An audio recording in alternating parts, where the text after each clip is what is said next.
जीरेंट्स and participles English के सबसे डरावने वाले एक कॉन्सेप्ट्स में से एक कॉन्सेप्ट। इनफैक्ट मैं ये कहूँगा ये कॉन्सेप्ट इतना डरावना है, बहुत सारे टीचर्स यूट्यूब पे इसको गलत भी पढ़ाते हैं और बहुत मशहूर है ये टॉपिक ना गलत पढ़ाए जाने पे। गलती क्या है, इस कॉन्सेप्ट को इंडियन राइटर्स ने अपनी बुक्स के अंदर एडिक्वेटली कवर नहीं किया हुआ है। इस वजह से इंडियन राइटर्स की बुक्स पढ़ के आप कंफ्यूज रहेंगे। कोशिश करूंगा मैं सबसे डरावने वाले टॉपिक को आधे घंटे के अंदर सबसे कॉन्फिडेंट टॉपिक में आपके बदल दूं कॉन्सेप्ट में। बस करना आपको यही है, इस वीडियो को देखेंगे शुरू से लास्ट तक फोकस के साथ, अपने रूम को बंद करें, शोरगुल से दूर जाएं और एक हेडफोन का यूज़ करें। अगर आप ऐसा कर सकते हैं आधे घंटे के अंदर, तो ये आपके सबसे अच्छे वाले टॉपिक्स में से एक टॉपिक बन जाएगा, जीरेंड एंड पार्टिसिपल। शुरू करें फटाफट से। जिन लोगों ने थोड़ा बहुत सीखा है उन लोगों के लिए एक छोटा सा क्विज है। आप 6 क्वेश्चन को सॉल्व करके देखेंगे, आपको पता लगे क्या अंडरस्टैंडिंग है आपकी। लास्ट में हर लड़का इस क्विज को सॉल्व करने के लायक होगा इस कॉन्सेप्ट को सीखने के बाद। बस इसके अंदर मोटा मोटा जीरेंट्स एंड पार्टिसिपल पूरा आ गया है ना। चलो शुरू करते हैं फटाफट से अपने यूजुअल अंदाज के अंदर। देखो मैं बहुत पहले से ग्रामर करवा रहा हूँ, 60% कवर कर चुका हूँ चैनल पे। मेरा एक यूजुअल अंदाज है, मैं हर सेंटेंस को ब्रेक करने की कोशिश करता हूँ। ब्रेक करने का मतलब क्या है, उसके हर वर्ड की औकात उसको जो है बताने की कोशिश करता हूँ। इससे क्या होता है, जिस वर्ड की औकात बड़ी होती है मैं बता देता हूँ वो वर्ड की ग्रामर जो है ना थोड़ी सी गड़बड़ है। तो बस अपने को ब्रेक करना है। ब्रेक करना आप मेरे साथ सीख चुके हो। फटाफट से सेंटेंस को आप ब्रेक करें और आप मुझे बताएंगे क्राइंग क्राइंग यहाँ पे क्या काम कर रहा है ना। पहले आप कोशिश करें फिर मैं करता हूं। चलिए खुद से कोशिश जरूर करें। Manisha was crying in the room. Manisha room में रो रही थी। वॉज क्राइंग हमारी मेन वर्ब है ना। वॉज हेल्पिंग वर्ब है, क्राइंग मेन वर्ब है। अच्छा सेंटेंस किस में है, सेंटेंस है एक्टिव वॉइस में। कैसे पता लगा, बी फैमिली की वर्ब के बाद में वर्ब की थर्ड फॉर्म आनी थी। अगर यहाँ पे क्राइड होता ना, क्राइड, तो यहाँ पे थर्ड फॉर्म होती, ये सेंटेंस पैसिव के अंदर होता। अच्छा ये सेंटेंस पैसिव में नहीं है, एक्टिव में है। इस वर्ब से मुझे पता लग गया इसका सब्जेक्ट होगी इसका डूअर जो कि है मनीषा। कौन रो रहा था, मनीषा। मनीषा हमारा सब्जेक्ट है, इसका कोई डायरेक्ट ऑब्जेक्ट है नहीं।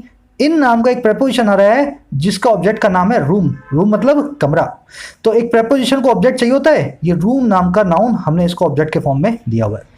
ध्यान से सेंटेंस में देखा तो ये क्राइंग निकल करके आई हमारे सेंटेंस की क्या, मेन वर्ब। अब इस सेंटेंस को ऐसा करते हैं साइड में रख देते हैं थोड़ी देर के लिए। अब देखो यही काम इस दूसरे सेंटेंस के साथ करना है। करना क्या है, क्राइंग नाम के वर्ड को पकड़ करके बताना है इसका पार्ट्स ऑफ स्पीच क्या है, ये क्या काम कर रहा है इस सेंटेंस के अंदर। फिर से मैं आपके सामने सेंटेंस को ब्रेक करने वाला हूं। देखो crying on the past is useless. सबसे पहले पकड़ लो प्रेपोजिशन। प्रेपोजिशन क्या लेगी, अपना एक ऑब्जेक्ट लेगी। पास्ट हो गया इसका ऑब्जेक्ट। द क्या होता है, द आर्टिकल होता है। अब बचा क्या, इज बचा, यूजलेस बचा और क्राइंग बचा। जब जब इज ऐसे बी फैमिली की वर्ब अकेले आ जाए अपने पास, उसको अपने बोलते हैं लिंकिंग वर्ब। लिंकिंग वर्ब अपने बाद में एक सब्जेक्ट कॉम्प्लीमेंट लेगी जिसको नाउन भी हो सकता है और एडजेक्टिव भी हो सकता है। यहाँ पे यूजलेस नाम का एडजेक्टिव हमारा सब्जेक्ट कॉम्प्लीमेंट है। अब अगर आपने इतना समझ लिया ना, अब आपके पास एक ही वर्ड बचा इस पूरे सेंटेंस के अंदर, कौन सा, क्राइंग। ध्यान से बताओ कौन सी चीज मिसिंग है इस सेंटेंस के अंदर, सिर्फ और सिर्फ एक सब्जेक्ट मिसिंग है। प्रेपोजिशन को ऑब्जेक्ट मिल गया, लिंकिंग वर्ब को सब्जेक्ट कॉम्प्लीमेंट मिल गया, पर इस सब्जेक्ट कॉम्प्लीमेंट को और इस लिंकिंग वर्ब को एक सब्जेक्ट नहीं मिला। अब यही क्राइंग वर्ड जो बचा हुआ है ना, ये क्या बन गया हमारा सेंटेंस का सब्जेक्ट। ध्यान दिया आपने, पिछले सेंटेंस के अंदर ये क्राइंग वर्ड था मेन वर्ब, इस सेंटेंस में ये क्राइंग वर्ब है सब्जेक्ट। देखा ना, पूरा हमने ब्रेक करके देखा, ब्रेक करके मालूम चला इसके पास सब्जेक्ट बनने के अलावा कोई चारा दूसरा है ही नहीं। पास्ट पे रोना बिल्कुल यूजलेस है, crying on the past is useless. चलो एक और सेंटेंस को देखते हैं आगे, है ना, सब्जेक्ट मिल गया हमें। The child started crying. Child ने स्टार्ट कर दिया रोना। फटाफट से पहले आप ब्रेक करें वीडियो को पॉज करके, फिर मैं करता हूं। अगर आप ब्रेक नहीं करेंगे ना इस सेंटेंस को, इस कॉन्सेप्ट को आप कभी नहीं सीख पाएंगे। ब्रेक करने की प्रैक्टिस मैं आपको करवा चुका हूं अपनी ग्रामर सीरीज में। चलो स्टार्ट, स्टार्टेड, स्टार्टेड जिसके 3 फॉर्म हो, वर्ब होती है। वर्ब का सब्जेक्ट कौन होता है, जो वर्ब का डूअर हो। यहाँ पे चाइल्ड हमारा सब्जेक्ट है, एक्टिव में है ना, तो डूअर ही हमारा सब्जेक्ट होगा। अच्छा स्टार्टेड व्हाट, स्टार्टेड व्हाट, जो व्हाट या हुम का रिप्लाई दे दे, जो क्या या कौन का रिप्लाई दे दे, उसको क्या बोलते हैं हम, उसको बोला जाता है मेरे भाई ऑब्जेक्ट। अब यहाँ पे ये क्राइंग वर्ड क्या बन गया, अगर मैं इस फॉर्मूला से चलूं तो क्राइंग वर्ड बन गया मेरे पास स्टार्टेड मेन वर्ब का ऑब्जेक्ट। देखो ये वर्ब कितने कमाल कर रही है, क्राइंग पहले मेन वर्ब बना था, फिर सब्जेक्ट बन गया, अब क्राइंग वर्ब जो है ऑब्जेक्ट बन गया क्राइंग वर्ड। अब चलो एक और सेंटेंस को देखते हैं। There is no use of crying over the past. Past पे रोने का कोई यूज नहीं है, कोई इस्तेमाल नहीं है। पास्ट पे रोना बिल्कुल जो है ना यूजलेस है। फटाफट से इसको ब्रेक करते हैं। कैसे ब्रेक करेंगे? देयर क्या होती है? एडवर्ब, आपको पता है। शुरू में आ जाए तो सेंटेंस इन्वर्टेड होता है। मेन वर्ब होगी आपकी इज। अगर आपकी मेन वर्ब इज है, इन्वर्टेड सेंटेंस है, तो मेन वर्ब के जस्ट बाद क्या होगा? आपका सब्जेक्ट। तो नो यूज क्या हो गया? आपका सब्जेक्ट। ऑफ प्रेपोजिशन होती है। प्रेपोजिशन अपने बाद हमेशा एक ऑब्जेक्ट को लेगी। क्राइंग हमारा ऑब्जेक्ट बन गया। ओवर भी एक प्रेपोजिशन है। प्रेपोजिशन ने पास्ट नाम के दूसरे ऑब्जेक्ट को लिया हुआ है। द एक आर्टिकल होता है, हमें ऑलरेडी ये चीज के बारे में मालूम है। अब देखो आपके सामने पूरे सेंटेंस का मैंने पोस्टमार्टम कर दिया है ना, हर वर्ड को उसकी औकात हमने दिखा दी। अब यहां से मालूम चला ये क्राइंग जो है ना, क्राइंग, ये इस ऑफ प्रेपोजिशन का ऑब्जेक्ट है। क्या है ये? Object of a preposition. तो इसने, क्राइंग ने एक और नया किरदार जो है बना लिया अपना, जो कि एक ऑब्जेक्ट बनने का, एक प्रेपोजिशन का। मेन वर्ब भी बन गया, सब्जेक्ट भी बन गया, ऑब्जेक्ट भी बन गया मेन वर्ब का, और अब जो है प्रेपोजिशन का ऑब्जेक्ट भी बनने को तैयार है। एक सेंटेंस और लास्ट में देखेंगे। The mother of the crying child started crying. रोते हुए बच्चों की माँ ने स्टार्ट कर दिया रोना, है ना। The mother of the crying child started crying. फटाफट ब्रेक करते हैं इसको। एक नया किरदार ढूंढते हैं, इसका नया रोल ढूंढते हैं, क्राई वर्ब का, है ना, क्राई का। देखो यहां पे शुरू करेंगे अपने ऑफ नाम की प्रेपोजिशन से। प्रेपोजिशन को क्या चाहिए होता है? एक ऑब्जेक्ट चाहिए होता है। किसकी माँ? भाई चाइल्ड की माँ। ऑफ किसके बारे में बता रहा है? चाइल्ड के बारे में। ऑब्जेक्ट कौन हो गया उसका? चाइल्ड, ठीक है ना। अच्छा, स्टार्टेड स्टार्टेड स्टार्टेड, तीन फॉर्म जिसकी वर्ब होती है। वर्ब को सब्जेक्ट मिल गया मदर। किसने शुरू किया भाई रोना? मदर ने। डूअर कौन है? Subject mother. अच्छा, स्टार्टेड क्या किया? व्हाट या हुम का रिप्लाई किसने दिया? क्राइंग ने। मदर ने क्या स्टार्ट किया? भाई रोना स्टार्ट किया। जो व्हाट का रिप्लाई दे दे, क्या का रिप्लाई दे दे, वो है हमारा ऑब्जेक्ट। तो ये वाला जो क्राइंग है ना, ये बन गया ऑब्जेक्ट स्टार्टेड वर्ब का। और ये वाला जो क्राइंग है, ये इस वर्ब का ऑब्जेक्ट नहीं है, इस प्रेपोजिशन का। एक्चुअल में ये चाइल्ड के लिए एडजेक्टिव का काम कर रहा है। कौन सा चाइल्ड भाई? रोता हुआ बच्चा। कौन सा बच्चा? रोता हुआ बच्चा। तो ऑफ प्रेपोजिशन का ऑब्जेक्ट है चाइल्ड। क्राइंग यहाँ पे काम कर रहा है इस चाइल्ड के एडजेक्टिव की तरह। तो मैं आपको समझाने जा रहा हूँ, एक नया किरदार भी इस क्राइंग ने निभा दिया, जो कि होता है एक एडजेक्टिव का। फटाफट से इसके पांचों किरदारों को एक बार में, एक सेंटेंस में, मतलब एक ही स्क्रीन पे अपने देखते हैं।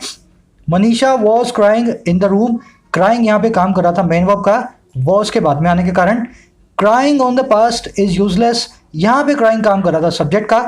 द चाइल्ड स्टार्टेड क्राइंग में क्राइंग था हमारा ऑब्जेक्ट, मेन वर्ब स्टार्टेड का। There is no use of crying over the past, यहाँ पे क्राइंग काम कर रहा था इस ऑफ नाम के प्रेपोजिशन के ऑब्जेक्ट का। The mother of crying child started crying में ये वाला क्राइंग काम कर रहा है इस चाइल्ड के लिए एडजेक्टिव का, और ये वाला क्राइंग जो काम कर रहा है इस स्टार्टेड के लिए एक ऑब्जेक्ट का। अब देखो ये तो आपने सीख लिया, एक ही वर्ड क्राई जो है ना बहुत सारे काम कर सकता है। आज के बाद आपसे कोई वर्ब के एनजी फॉर्म देकर के पूछे कि ये क्या है भाई बताओ, जेरेंड है, वर्ब है, या कोई वो जो अपने एडजेक्टिव है, तो आप सीधा सवाल उससे क्या करोगे? तुम मुझे बताओ इसको कैसे यूज करना है। मैं इसको एडजेक्टिव भी बना सकता हूँ, इसको ऑब्जेक्टिव बना सकता हूँ, इसको सब्जेक्टिव बना सकता हूँ, इसको मेन वर्ब भी बना सकता हूँ। बहुत आसान है, बहुत सिंपल है। अब इसको हमने नेक्स्ट वाले पेज के अंदर पूरी चीज को समराइज कर दिया है एक चार्ट के द्वारा। चार्ट देखना, आप चार्ट को देखते ही आपको समझ में आ जाएगा। वर्ब के आईएनजी फॉर्म तीन तरह के काम कर सकती है। एक बन सकती है मेन वर्ब, एक बन सकती है एडजेक्टिव, एक बन सकती है नाउन। वर्ब के आईएनजी फॉर्म तीन ही काम करती है इंग्लिश में, मेन वर्ब बनना, एडजेक्टिव बनना और नाउन बनना। कैसे पता करेंगे सर तब क्या बन रहा है? अगर ये बी फैमिली की verb is, am, are, was, were, be, being, been के साथ में आ जाए तो बन जाएगी मेन वर्ब। मेरा आपसे सवाल है, इसमें कौन सा टेंस बनेगा? अगर is, am, are, was, were, be, being, been के बाद वर्ब की आईएनजी फॉर्म आ रही हो तो कौन सा टेंस बनेगा? Continuous tense, present continuous tense, past continuous tense, है ना। तो कंटिन्यूअस टेंस की फॉर्म बन जाएगी, मेन वर्ब बन जाएगी इनके बाद आएगी तो। अच्छा, अगर ये नाउन की जगह आ रही हो, सब्जेक्ट की जगह आ रही हो, ऑब्जेक्ट की जगह आ रही हो, प्रेपोजिशन के ऑब्जेक्ट की जगह आ रही हो, तो ये बन जाएगी नाउन का काम कर जाएगी, नाउन। और अगर ये दोनों काम ना कर रही हो तो ये क्या करेगी? ये बन जाएगी एडजेक्टिव। फिर सुन लो, अगर इनके बाद आ रही हो तो वर्ब, अगर सब्जेक्ट, ऑब्जेक्ट और प्रेपोजिशन के ऑब्जेक्ट की जगह आ रही हो जो कि काम नाउन करता है तो नाउन, और अगर दोनों काम ना कर रही हो तो किसी नाउन के आजू बाजू में आकर के एडजेक्टिव का काम कर रही होगी, ये वर्ब की आईएनजी फॉर्म। अब अगर आप इतना सीख गए ना, अब आपको हैरानी होगी। आपको मैजिक बताता हूँ मैं। ये जो नाउन का काम कर रही होती है ना, तब इसके लिए अपने पास एक नाम है, बड़ा टेक्निकल नाम, जीरंट। और जब ये एडजेक्टिव का काम कर रही होती है ना, तब इसके लिए अपने पास नाम है प्रेजेंट पार्टिसिपल। समझ गए? ये पूरी कहानी मैं आपको शुरू में भी बता सकता था डेफिनेशन के साथ, पर मेरी इच्छा क्या होती है, आपको रियलाइज कराऊं मैं, आप रियलाइज करो कि हो क्या रहा है ना। वर्ब की आईएनजी फॉर्म में बहुत काम करती है।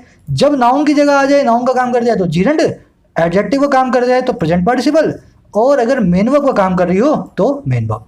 समझ गए? इतना सिंपल है, बिल्कुल सिंपल है। चलो फटाफट से अपने प्रैक्टिस करेंगे। 5 सेंटेंसेस है, इसके अंदर मैंने मेन वर्ब को ऐसे ना हाईलाइट कर दिया रेड कलर से, और साथ में लाल रंग में जो वर्ड्स रखे हैं उनको आपको देख के मुझे बताना है क्या वो वर्ब है, क्या वो जीरंड है, क्या वो प्रेजेंट पार्टिसिपल है। पहले आप कोशिश करो सबके सब, फिर मैं बताता हूं आपको। ड्रिंकिंग, स्टीलिंग, लाफिंग और वेयरिंग, इन चारों सेंटेंस में ये क्या काम कर रहे हैं, फटाफट से पार्सिंग करो। इसमें से बहुत सारे और कॉन्सेप्ट निकलेंगे ना, इसलिए मैं आपसे करवा रहा हूं। चलो शुरू करें। Alcohol is dangerous for us, इस क्या है यहाँ पे, लिंक वर्ब है। बी फैमिली की वर्ब अकेले आ जाए तो लिंक वर्ब होती है। अपने बाद में हमेशा एक सब्जेक्ट कॉम्प्लीमेंट लेगी, नाउन या एडजेक्टिव होगा, इस केस में डेंजरस नाम का एडजेक्टिव। फॉर क्या है, प्रेपोजिशन, प्रेपोजिशन का ऑब्जेक्ट आ गया अस नाम का प्रोनाउन, ठीक है ना। अब ये बताओ सब्जेक्ट कॉम्प्लीमेंट आ गया, वर्ब आ गई, क्या सब्जेक्ट आया, सब्जेक्ट तो नहीं आया। अब सब्जेक्ट आया तो ड्रिंकिंग या अल्कोहल। अब मुझे बताओ डेंजरस क्या होता है आपके लिए, अल्कोहल ड्रिंक करना या अल्कोहल या ड्रिंकिंग, कौन सी चीज़ है आपके लिए जो है डेंजरस, सोच के बताना मुझे। अल्कोहल डेंजरस है भाई आपके लिए, है ना। ये बोतल रखी है अल्कोहल की आपके टेबल पे, आपके पास पड़ी है, बहुत डेंजरस है, अभी आपके मुंह में आ जाएगी उठ करके, ऐसा ही होगा ना। देखो अल्कोहल डेंजरस नहीं है आपके लिए, डेंजरस है अल्कोहल को पीना। अगर मैं इसके सब्जेक्ट की बात करूँ ना, डेंजरस होने की बात करूँ, तो एक्चुअल में ड्रिंकिंग अल्कोहल है इसका सब्जेक्ट। तो ये पूरा का पूरा जो फ्रेज है ना, ड्रिंकिंग अल्कोहल, ये है हमारा सब्जेक्ट। समझ गए? अब सर इसमें अल्कोहल क्या काम कर रहा है, जीरंड ड्रिंकिंग का ऑब्जेक्ट बनकर के आ रहा है ये अल्कोहल नाम का वर्ड। ध्यान से समझना इसको, जीरंड का ऑब्जेक्ट बन के आ रहा है अल्कोहल नाम का नाउन। जिसके दिमाग में हो सर जीरंड तो खुद नाउन है, उसने ऑब्जेक्ट कैसे ले लिया। जीरंड पार्टिसिपल्स वर्ब के आईएनजी फॉर्म से बनते हैं, कभी भी इस चीज को नहीं भूलते, अपनी ताकतों को कभी नहीं भूलते। इनको पता है हम वर्ब्स हैं, हम कभी भी अपने बाद एक ऑब्जेक्ट ले सकते हैं जहां हमें जरूरत हो। तो मैं आपको यही बताना चाह रहा हूं, जीरंड और पार्टिसिपल अपना ऑब्जेक्ट भी रख सकते हैं, अपने आसपास एक एडजेक्टिव भी ले सकते हैं, अपने पास में एक एड वर्ब को भी ले सकते हैं। अगला देखो, she was accused of stealing money, उस पे ज्वेलरी चुराने का, ज्वेलरी को स्टील करने का इल्जाम था, अक्यूजेशन थी, ठीक है ना। वॉज अक्यूज मेन वर्ब है, सेंटेंस पैसिव में है, सेंटेंस का रिसीवर है, सेंटेंस का सब्जेक्ट शी हो गया हमारा सब्जेक्ट, और प्रेपोजिशन है। अब इसका एक ऑब्जेक्ट हमें ढूंढना है। अब ये बताओ उसको अक्यूज किस चीज के लिए किया गया, ज्वेलरी के लिए किया गया, चुराने के लिए किया गया, सोच के बताना मुझे। उसके ऊपर इल्जाम क्या लगा, वो ज्वेलरी है या उसने ज्वेलरी को चुराया है, भाई ऑफकोर्स चुराया। तो स्टीलिंग आपका जीरेंड हो गया, इस ऑफ का प्रेपोजिशन का ऑब्जेक्ट हो गया, ज्वेलरी क्या हो गया, इस जीरेंड का खुद का ऑब्जेक्ट। वर्ब की आईएनजी फॉर्म जीरेंड बनेगी या पार्टिसिपल बनेगी, अपना ऑब्जेक्ट वो ले सकती है, अपनी ताकतों को कभी भी जो है ना भूलती नहीं है। Everyone was laughing at her joke, was laughing यहाँ पे प्रेजेंट कंटिन्यूअस टेंस बन गया, पास्ट कंटिन्यूअस टेंस, सब्जेक्ट हो गया आपका एवरीवन, एड प्रपोजिशन होगी, हो जोक हो गया आपका ऑब्जेक्ट, है ना। वर्ब की आईएनजी फॉर्म है यहाँ पे, सीधे सीधे में पता लग गया मेन वर्ब का काम कर रही है। चलो, he propose the girl wearing pink dress, लाल रंग की पिंक रंग की ड्रेस पहनी हुई लड़की को उसने प्रपोज किया। प्रपोज आपकी वर्ब होगी, काम करने वाला आपका सब्जेक्ट हो गया ही। अच्छा, किसको प्रपोज किया, गर्ल को प्रपोज किया। व्हाट या हुम का रिप्लाई दे दे वर्ब से, वो बन जाएगा हमारा ऑब्जेक्ट, है ना, गर्ल हमारी ऑब्जेक्ट होगी। ये वेयरिंग पिंक ड्रेस क्या है भाई, गर्ल के बारे में बता रहा है, वो वाली लड़की जो पिंक ड्रेस पहने हुए थी। वेयरिंग वर्ब की आईएनजी फॉर्म, ना यहाँ पे जीरेंड है ना वर्ब है, इसका काम है यहाँ पे एडजेक्टिव का। पिंक ड्रेस इस एडजेक्टिव का, इस प्रेजेंट पार्टिसिपल का क्या हो गया, ऑब्जेक्ट हो गया। फिर से मैं ध्यान खींच रहा हूं आपका, ये वर्ब के आईएनजी फॉर्म जो कि एडजेक्टिव का काम कर रही है, बावजूद इसके अपना एक ऑब्जेक्ट लेके बैठी है पिंक ड्रेस को, क्योंकि ये कभी भी नहीं भूली मैं वर्ब हूं, अपना ऑब्जेक्ट तो मैं कभी भी ले सकती हूँ। क्लियर हो गया इतना, आगे बढ़े फटाफट से। बस इस चीज को ध्यान रखना, जीरेंड्स और पार्टिसिपल्स अपना ऑब्जेक्ट रख सकते हैं। अब अगर आप इतना समझ गए ना, ये कॉन्सेप्ट आपका क्लियर है, फटाफट से अपने एरर्स पे आते हैं इसके, ना। एक नंबर एरर से देखेंगे फटाफट से। पहले आप क्या करेंगे, ड्रिंकिंग एल्कोहल, स्टीलिंग ज्वेलरी, और तीसरा क्या अपने पास, वेयरिंग पिंक ड्रेस, इनको मार्क करें। ड्रिंकिंग एल्कोहल एक जीरेंड फ्रेज बोलते हैं, स्टीलिंग ज्वेलरी भी एक जीरेंड फ्रेज है, और जो वेयरिंग पिंक ड्रेस है ना, ये प्रेजेंट पार्टिसिपल फ्रेज है। कैसे बने इनके नाम, इसमें शुरू में जीरेंड आ रहा है, इसके यहाँ भी शुरू में जीरेंड आ रहा है, और इसके शुरू के अंदर प्रेजेंट पार्टिसिपल आ रहा है, एडजेक्टिव आ रहा है। तो मैं थोड़ी टर्मिनोलॉजी बता रहा हूं आपको, जीरेंड फ्रेज और प्रेजेंट पार्टिसिपल फ्रेज किसको बोला जाता है, जिनके शुरू में जीरेंड आ जाए, एक से ज़्यादा वर्ड हो जीरेंड फ्रेज, जिनके शुरू में प्रेजेंट पार्टिसिपल आ जाए, उसके ज़्यादा एक से ज़्यादा वर्ड हो प्रेजेंट पार्टिसिपल फ्रेज। चलो एरर नंबर 1, क्वेश्चन आपके पास, the father did not mind son coming late in the night. पिताजी ने बिल्कुल माइंड नहीं किया, बिल्कुल बुरा नहीं माना लड़के के रात के लेट आने का, है ना। हिंदी मीनिंग तो आपने इसको निकाल ही लिया होगा। माइंड मतलब किसी चीज़ को दिल पे ले लेना, किसी चीज़ का बुरा मानना। तो पिताजी ने बुरा नहीं माना। अब फटाफट से इसमें एरर ढूंढनी है ना। अपने सबसे पहले आइडेंटिफाई करेंगे। अब देखो जीरेंट पार्टिसिपल पढ़ रहे हो तो जीरेंट पार्टिसिपल पे ही आना है। ये कमिंग क्या काम कर रहा है अपने को पता लग जाए, इसमें से एरर निकल आएगी। कैसे पता लगेगा? पार्सिंग से। पहले आप करो फिर मैं करता हूँ, सब साथ साथ में करेंगे। पार्सिंग के बिना आगे मत चलना, फिर बता रहा हूँ मैं। चलो, the father did not mind. Did not mind क्या है यहाँ पे? Main verb. अच्छा, मेन वर्ब से जो आपका सब्जेक्ट होगा वो होगा डूअर। फादर ने माइंड नहीं किया, फादर हमारे डूअर है, फादर हो गए हमारे सब्जेक्ट, है ना। क्लियर है ना इतना तो? अच्छा, इन प्रेपोजिशन है। प्रेपोजिशन क्या लेगी? अपना एक ऑब्जेक्ट लेगी। ऑब्जेक्ट कौन है यहाँ पे? नाइट, है ना। अब ये बताओ, डिड नॉट माइंड से दो चीजें बची अपने पास। देखो लेट तो क्या होता है? एक एडवर्ब है यहाँ पे। क्या है? एडवर्ब। एडवर्ब मैं आपको आगे पढ़ाऊंगा। एडवर्ब का काम क्या होता है? किसी वर्ब के बारे में बताना। तो देखो ये पार्टिसिपल है चाहे जीरेंट है, अपने साथ में एक एडवर्ब को ले गए, है ना। इसको तो लेगा ही लेगा। अपने पास दो वर्ड्स बचे इस सेंटेंस के अंदर, डिड नॉट माइंड नाम की वर्ब के, जो कि ऑब्जेक्ट बन सकते हैं। एक तो बन सकता है सन, एक बन सकता है कमिंग। अब आप मुझे सोच के बताओ, क्या कमिंग हमारा ऑब्जेक्ट है इस वर्ब का, या सन हमारी इस वर्ब का ऑब्जेक्ट है? देखो यहां पे लगाना होगा आपको अपना थोड़ा सा ना कॉमन सेंस। पिताजी ने क्या बुरा नहीं माना? लड़के का बुरा नहीं माना या उसके लेट आने का बुरा नहीं माना? आपके पिताजी ने अगर बुरा नहीं माना तो आपका बुरा नहीं माना, आपके पैदा होने का बुरा नहीं माना, आपके जीने का बुरा नहीं माना, या आपके लेट आने का बुरा नहीं माना। समझ रहे हो ना मेरी बात को? सन को क्यों माइंड करेगा फादर? सन तो भाई उसने मेहनत करके पैदा की है। माइंड तो करेगा वो इस कमिंग को, उसके लेट आने वाले काम को। समझ गए ना मेरी बात को? कॉमन सेंस से हमने क्या देखा, यहाँ पे कमिंग जो है ना, कमिंग वो है इस वर्ब का ऑब्जेक्ट, ठीक है ना। अगर वर्ब का ऑब्जेक्ट है कमिंग, तो क्या बन गया ये मेरे भाई? ये बन गया एक जीरेंट। और अगर ये जीरेंट बन गया तो son coming late in the night, इसको हम बोलेंगे पूरे को जीरेंट फ्रेज। इतना सीख गए मेरे साथ? अब मेरे साथ एक रूल पढ़ लो। अगर जीरेंट फ्रेज आपको कोई मिल जाए और जीरेंट से पहले जीरेंट को करने वाला जो आदमी आपको दिख जाए, उसका हमेशा हमेशा पॉजेसिव केस बनेगा। फिर सुन लो, अगर आप जीरेंट को आइडेंटिफाई कर लें और जीरेंट का एक कर्ता हो, है ना। लेट कौन आ रहा था भाई? बेटा लेट आ रहा था। जीरेंट का एक डूअर हो जो कि जीरेंट का सब्जेक्ट भी कहलाता है, अगर हो तो उसको आप क्या करेंगे? पॉजेसिव केस में ही लिखेंगे। अब इस सेंटेंस को पॉजेसिव केस में लिख दूं तो क्या बन जाएगा? ये सेंटेंस ऐसा बनेगा, the father did not mind sons coming late in the night. Son नहीं, sons coming late in the night. समझ गए ना? क्यों? क्योंकि इस माइंड वर्ब का ऑब्जेक्ट था ये जीरेंट, और अगर ये इसका ऑब्जेक्ट है ना तो सन इस जीरेंट का सब्जेक्ट है, और ये इसका सब्जेक्ट है तो ये हमारे पॉजेसिव केस में आएगा। अच्छा, मान लो सर सन की जगह यहाँ पे ही लिखा हो तो क्या करेंगे? तो हिज कर दूंगा।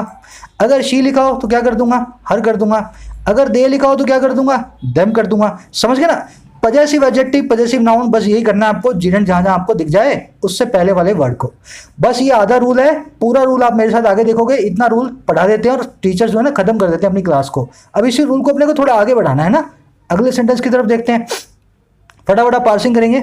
She objected to her husband drinking during day time. उसने ऑब्जेक्ट कर दिया अपने हस्बैंड के ड्रिंक करने को दिन के वक्त। बोली रात में पियो पर दिन में क्यों पीते हो? तो ऑब्जेक्ट किया इस चीज को, इस चीज का विरोध किया। फटाफट से इसकी पहले करेंगे पार्सिंग, जैसे मैंने आपको बताया। देखो, ऑब्जेक्टेड जिसकी तीन फॉर्म हो, क्रिया को दर्शाती हो, उसको क्या बोलते हैं? मेन वर्ब बोलते हैं। अच्छा, ऑब्जेक्ट करने वाला कौन है? शी, हमारा सब्जेक्ट है। टू क्या है? प्रेपोजिशन है। ड्यूरिंग क्या है? प्रेपोजिशन है। तो ड्यूरिंग को एक ऑब्जेक्ट दे दिया डे टाइम, और टू को एक प्रेपोजिशन को एक ऑब्जेक्ट हमें अब देना है। अब दो ऑब्जेक्ट देने के लिए आपके पास जो है ना तरीके बचे हैं। एक तो बचा हस्बैंड और एक बचा ड्रिंकिंग। हर तो एक पॉजेसिव एडजेक्टिव है, ऑब्जेक्ट तो ये हो नहीं सकता, है ना। इसको तो बाद में एक नाउन चाहिए ही चाहिए। प्रोनाउन में आप पढ़ चुके ना मेरे साथ पॉजेसिव एडजेक्टिव क्या होते हैं। अगर इस ऑब्जेक्ट वर्ब के टू प्रेपोजिशन को मुझे एक ऑब्जेक्ट देना है तो या तो हस्बैंड बनेगा या ड्रिंकिंग बनेगा। अब बताओ यहाँ पे दोनों में से कौन अपना ऑब्जेक्ट है, हस्बैंड या ड्रिंकिंग? सारी आर्ट इसी के अंदर है। आपको आइडेंटिफाई करना पड़ेगा आपका ऑब्जेक्ट कौन है। अगर आपने सही आइडेंटिफाई किया तो रूल लगेगा, अगर सही आइडेंटिफाई नहीं किया तो रूल नहीं लगेगा। चलो, मान लो उसने कोई कह दे सर अपने हस्बैंड को ऑब्जेक्ट किया।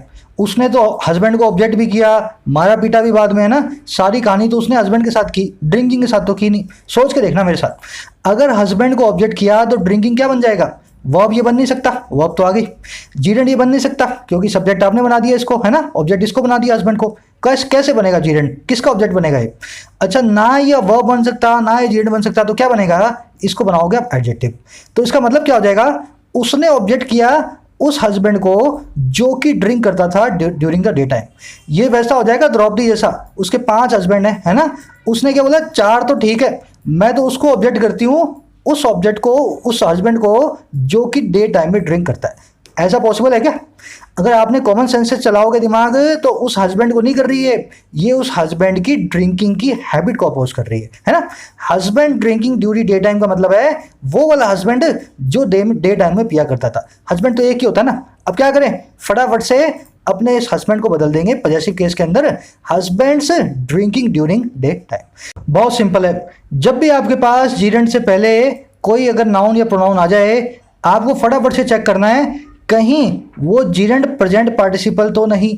अगर वो जीरेंड है वास्तव में, अगर वास्तव में किसी प्रेपोजिशन का ऑब्जेक्ट है, किसी वर्ब का ऑब्जेक्ट है, किसी वर्ब का जो सब्जेक्ट है, तो उससे पहले वो नाउन प्रोनाउन फटाफट से हम चेंज कर देंगे पॉजेसिव एडजेक्टिव में, है ना, पॉजेसिव नाउन या पॉजेसिव एडजेक्टिव में। बस अपना यही रूल है, रूल नंबर 1। अब देखो और अच्छे लेवल के जो अपने कॉन्सेप्ट करेंगे, फटाफट से आप इसको करो। The weight of the girl led to table breaking. मेरे हिसाब से हर लड़का हर लड़की इसको करने में अभी एबल होगा अगर वो पार्सिंग उसने की है मेरे साथ अभी तक पिछले वाले सेंटेंसेस में।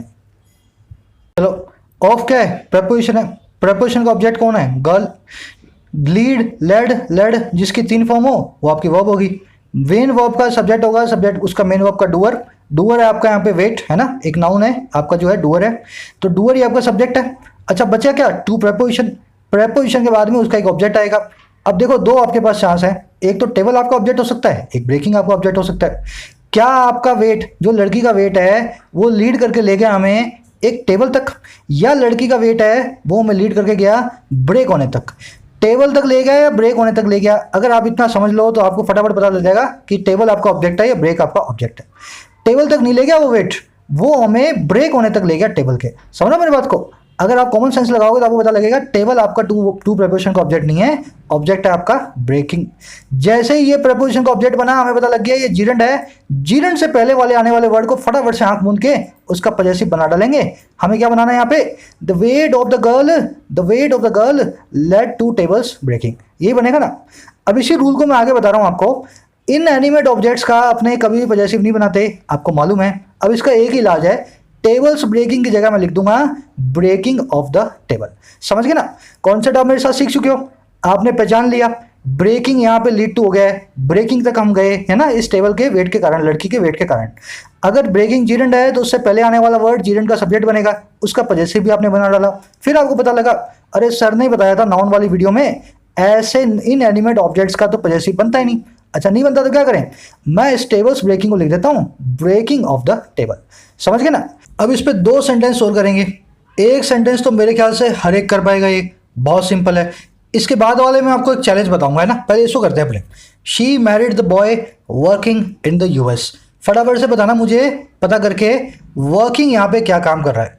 जो ये बता देगा ना, फिर ही वो आप अगले वाले पे सोच भी पाओगे आप, है ना। थोड़ा सा कोशिश करके मुझे बताओ वर्किंग यहाँ पे जीरेंड है या एक पार्टिसिपल है? ब्रेक कर देते हैं हमने, है ना, सिंपल है। She married the boy working the US. Married verb है। अगर ये वर्ब है तो उसका डूअर कौन होगा? एक्टिव वर्ब है ना, डूअर होगा इसका सब्जेक्ट। यहाँ पे शी हमारा सब्जेक्ट। अच्छा भाई, किसको मैरी किया, किससे शादी की? भाई लड़के से शादी की।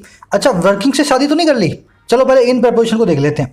इन प्रेपोजिशन आपको ऑब्जेक्ट लेके बैठी है द यूएस अमेरिका। अब देखो अपने पास मैरी वर्ब के 2 ऑब्जेक्ट हैं। पहला ऑब्जेक्ट है द बॉय, दूसरा ऑब्जेक्ट हो सकता है वर्किंग। वर्किंग क्यों ऑब्जेक्ट हो सकता है? सर आपने बताया जीरेंड होता है, जीरेंड किसी भी वर्ब का ऑब्जेक्ट बन सकता है ना। वर्किंग वर्ब का जो मैरिड वर्ब है उसका ऑब्जेक्ट वर्किंग नाम का जीरेंड भी हो सकता है। अब आपके पास यहाँ पे छोटा सा चैलेंज है, मुझे बताओ वो किससे शादी करेगी? लड़के से शादी करेगी या वर्किंग से शादी करेगी? लड़के से शादी करेगी या काम से शादी करेगी? भाई उसने तो लड़के से शादी की। अगर लड़के से शादी की ना तो यहाँ पे बॉय जो है ना, बॉय, ये इस मैरी वर्ब का है ऑब्जेक्ट। समझ गए ना मेरी बात को? क्यों? वर्किंग से वो शादी कर ही नहीं सकती थी, शादी तो उसको लड़के से करनी है। तो फिर भाई वर्किंग क्या कर रहा है? सर ना तो ये वर्ब है, वर्ब आ गई मैरिड, ना ये जीरेंड है, क्योंकि मैरी वर्ब का ऑब्जेक्ट आ गया बॉय, है ना। जीरेंड बनने के लिए ऑब्जेक्ट सब्जेक्ट बनना पड़ेगा ना किसी का, ऑब्जेक्ट तो है नहीं है, तो ये सिर्फ और सिर्फ बना एडजेक्टिव प्रेजेंट पार्टिसिपल।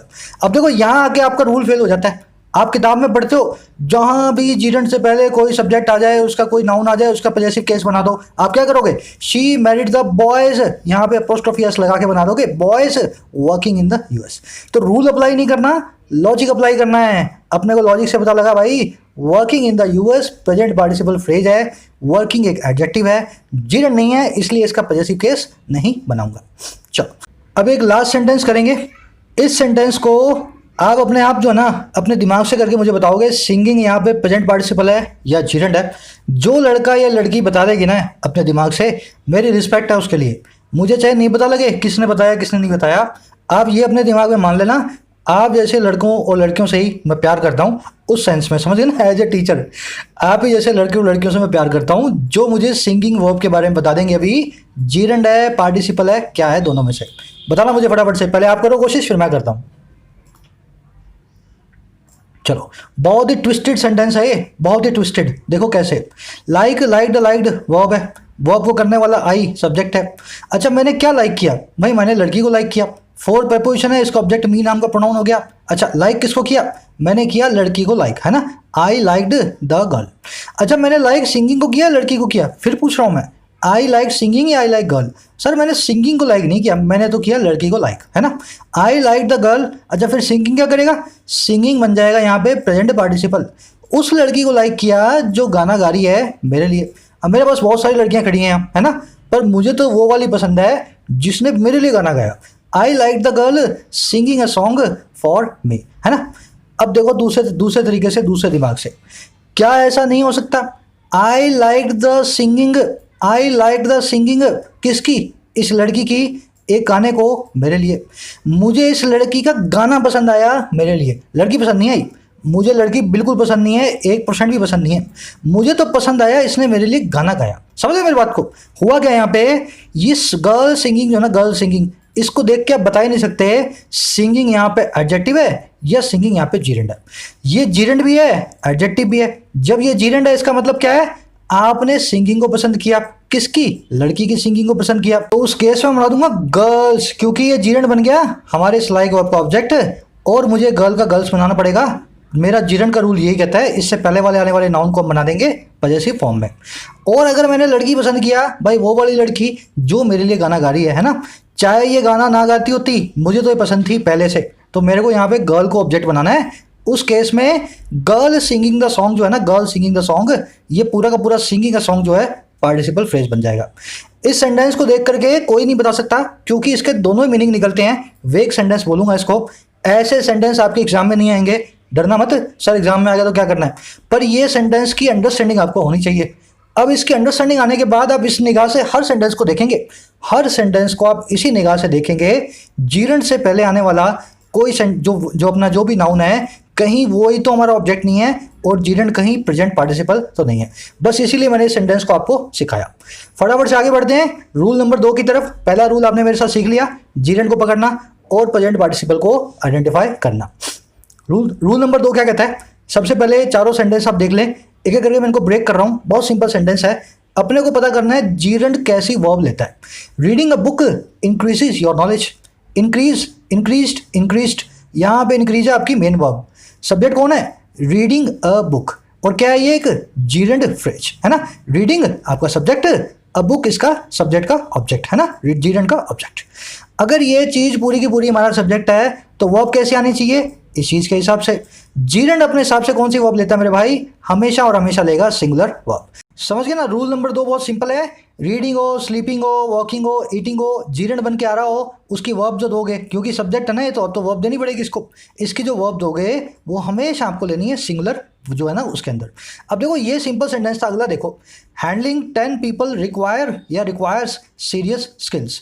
10 लोगों को हैंडल करना, अपना जीरेंड फ्रेज बन गए, 10 लोगों को हैंडल करना। हैंडलिंग यहाँ पे जीरेंड, 10 लोग इसके ऑब्जेक्ट। हैंडलिंग 10 पीपल, अब देखो यहाँ पे 10 लोगों को जो हैंडल करना, एक को नहीं 10 को करना है, बहुत सारी हैंडलिंग होगी यहाँ पे। फिर भी मेरा रूल ये कहता है जीरेंड तो भाई सिंगुलर फॉर्म मिलेगा अपनी वर्ब की। हैंडलिंग 10 पीपल रिक्वायर नहीं, रिक्वायर्स सीरियस स्किल्स। समझ गए ना। चाहे 10 आदमी को मैनेज करो, चाहे एक आदमी को मैनेज करो, जीरेंट तो सिंगुलर ही फॉर्म लेगा। Winning multiple matches as the captain makes Dhoni god of all time या ग्रेटेस्ट ऑफ ऑल टाइम, है ना, GOAT बोलते हैं इसको अपनी देसी भाषा में। तो बहुत सारे मैचेस को जीतना है, काम तो बहुत सारे हो रहे हैं, एक मैच नहीं जीता, पर विनिंग नाम का जीरेंट ना ये अपने साथ में सिंगुलर फॉर्म ही लेगा, मेक्स धोनी जो है ना greatest of all time. Dhoni से याद आया, धोनी वाली मूवी वाले थे राजपूत जी, सुशांत सिंह राजपूत, उन्होंने आज सुसाइड किया है, न्यूज़ आ रही है ना आज, बहुत ही डिप्रेसिंग न्यूज़ है, अपने को पता नहीं किस तरह के डिप्रेशन से वो गुजर रहे थे। पर आप सभी लोग से मैं छोटी चीज़ शेयर करूंगा बड़े भाई की तरह, आप ज़िंदगी में कुछ भी करना, सब लोग कहते हैं सुसाइड नहीं करना चाहिए, सुसाइड नहीं करना चाहिए ना, गलत बात होती है, पर आप सही बता रहा हूँ मैं, सुसाइड जो है ना, सुसाइड ये कोई रास्ता नहीं है, कोई भी इलाज नहीं है किसी भी चीज़ का। अगर आप डिप्रेशन से गुजर रहे हो ना, तो बड़े भाई की तरह बता रहा हूँ, डिप्रेशन से गुजरने के बहुत सारे तरीके हैं, और भी बहुत तरीक़ों से आप अपने डिप्रेशन को शांत कर सकते हैं, और आपकी ज़िंदगी की ऑलमोस्ट हर प्रॉब्लम का कोई ना कोई इलाज है ना, हर प्रॉब्लम का। पर ये जो है ना, ये इलाज नहीं है, ये और बड़ी बीमारी है, अपने से बाद वालों के लिए छोड़ के जाते हो आप, है ना, अपने लिए नहीं, आप तो छुटकारा ले लेते हो, बाद वालों के लिए आप छोड़ करके जाते हैं। ऐसा काम ज़िंदगी में ना करें। चलो आगे बढ़ते हैं। Killing a woman and robbing a bank was या वर हिज क्राइम या क्राइम्स। एक औरत को मारना और बैंक को लूटना उसके क्राइम थे, है ना। क्या बताया सर ने, सिंगुलर वर्ब लेता है जीरेंट। जीरेंट कौन कौन सा आया, किलिंग अ वुमन और रॉबिंग अ बैंक। तो क्या करूँ फटाफट से, वॉज हिज क्राइम ऐसा लिखूंगा ना, ध्यान देना। जीरेंट अकेला एक सिंगुलर वर्ब लेता है, पर एंड कंजंक्शन आ गई तो दो जीरेंट आ गए, दो सिंगुलर वर्ब आ गई, दो सिंगुलर वर्ब आने के कारण आपकी वर्ब भी प्लूरल, आगे का नाउन भी प्लूरल। तो killing a woman and robbing a bank, अब दो काम है ना, दो जीरेंट हो गए ना, एंड कंजंक्शन लगने के बाद, दो जीरेंट आने के बाद आपकी वर्ब भी क्या हो जाएगी, प्लूरल। इसी पे अगला रूल बना हुआ है, थोड़ा ध्यान से देखना, ये फाइनल नहीं है, हमेशा वर्ड लगेगी, देखना कहाँ नहीं लगेगी, नेक्स्ट रूल अपने यही करने वाले हैं। तो समझ गए, जीरेंट लेगा सिंगुलर फॉर्म, एंड लगते ही जीरेंट लेगा प्लूरल अपनी वर्ब, क्योंकि दो जीरेंट हो गए, दो सिंगुलर हो गए, बन गया एक प्लूरल। चलो अपने पास अब तीसरा एक लास्ट अपना कॉन्सेप्ट बचा है जीरेंट के ऊपर, drinking and driving causes accidents.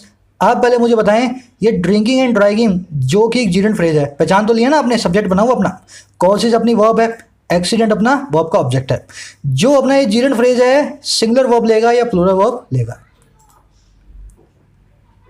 चलो देखो सर, दो जीरेंट आ रहे हैं, ड्रिंकिंग एंड ड्राइविंग, कॉजेज नहीं कॉज आना चाहिए, यही होगा ना यहाँ पे, ड्रिंकिंग और ड्राइविंग तो दो काम है ना, drinking and driving cause accidents. पर ये बताओ, क्या ड्रिंकिंग एंड ड्राइविंग एक काम नहीं है क्या, सोच करके बताना। ड्रिंक करने से आप नहीं मरते हो, ड्राइव करने से आप नहीं मरते हो, आप तो जब इन कामों को एक साथ करते हो ना तब मरते हो। तो ये एक अवस्था का नाम है ड्रिंक एंड ड्राइव, है ना। एक ही जगह पे जब दोनों काम हुए हों, आप ड्रिंक भी कर रहे हो और आप ड्राइव भी कर रहे हो, है ना, ड्रिंक कर चुके हो और ड्राइव कर रहे हो, ऐसे केस में एक्सीडेंट्स होते हैं। एक्चुअल में ये कंपाउंड जीरेंट है ना, कंपाउंड जीरेंट, ये एंड लगने के बावजूद हमेशा सिंगुलर फॉर्म लेगा, इसको आपको सिंगुलर फॉर्म की तरह ही ट्रीट करवाना है, ठीक है ना। तो रूल नंबर 3 यही है, compound gerunds are treated as singular as well, है ना, कंपाउंड जीरेंट्स को ट्रीट करना है सिंगुलर की तरह। ये बिल्कुल वैसा ही है जैसे आपने मेरे साथ नॉन वीडियो में सीखा था, bread and butter, time and tide, सुना था ना वहाँ पे आपने मेरे साथ, जो ब्रेकफास्ट में मैं ब्रेड एंड बटर लेता हूँ, तो bread and butter is my breakfast, वैसा ही अपने जीरेंट के साथ भी कुछ जो है ना कंपाउंड जीरेंट को अपन ने बना रखा है। और कौन से कंपाउंड जीरेंट देख लो मेरे साथ फटाफट। Buying and selling stocks has earned him a lot of wealth. देखो स्टॉक्स ने उसको हेल्थ नहीं दी, वेल्थ नहीं दी, उसको बाय करने ने भी वेल्थ नहीं दी, उसको सेल करने भी वेल्थ नहीं दी। ये बाय और सेलिंग का जो काम है ना, इसने उसको बहुत सारी वेल्थ दी है। तो बाइंग और सेलिंग दो जीरेंट हैं, कंपाउंड जीरेंट है, पर ये एक ही काम को प्रदर्शित करते हैं, खरीद फरोख्त, शेयरों की, स्टॉक्स की खरीद फरोख्त ने उसको वेल्थ दी है, समझ गए ना। कंपाउंड जीरेंट होने की वजह से हम क्या करेंगे यहाँ पे, इसको हैज लगा के बताएंगे बजाय हैव करने के। कंपाउंड जीरेंट बहुत सारे हैं, सबको मैं नहीं लिखवा सकता, सिर्फ आपको आइडिया दे रहा हूं मैं। Drinking and driving, buying and selling, और देख लो एक शायद और रखा मैंने, hunting and fishing is my favourite way to spend a day off. Hunting और फिशिंग भी एक ही चीज़ है ना, फिशिंग करते हो, हंटिंग करते हो, समझ रहे हो ना, एक ही टाइप की एक्टिविटी है, एक ही साथ होने वाली एक्टिविटी है, आपकी इसलिए फेवरेट हॉबी है।